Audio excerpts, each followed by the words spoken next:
Le mouvement de rationalisation des CCI et de meilleure mutualisation de nos services nous oblige bien sûr à trouver un nouveau modèle d'évolution de la Chambre.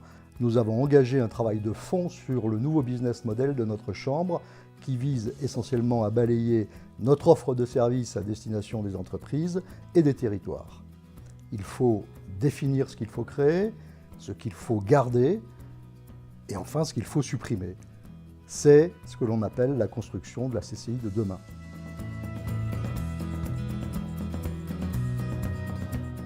Ce qui nous conduit aujourd'hui et demain, ce sont bien évidemment les projets. En Haute-Marne, nous sommes outillés.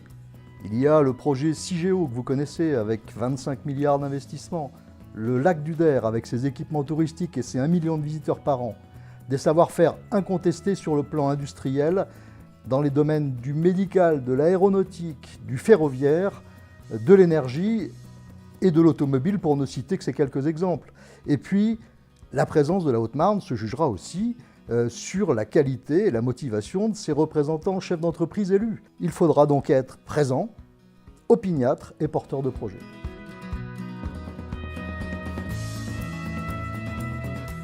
Ce projet a un vrai sens.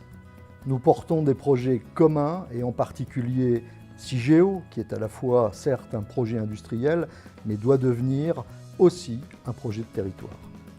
Le sujet est certes complexe car des intérêts divergents et hors de nos deux territoires percutent notre projet commun, mais que cette fusion se fasse ou se fasse pas, je pense qu'il nous faudra imaginer et créer d'autres façons de procéder pour aboutir à une convergence la plus poussée possible en termes d'offres de services et d'organisation de nos équipes.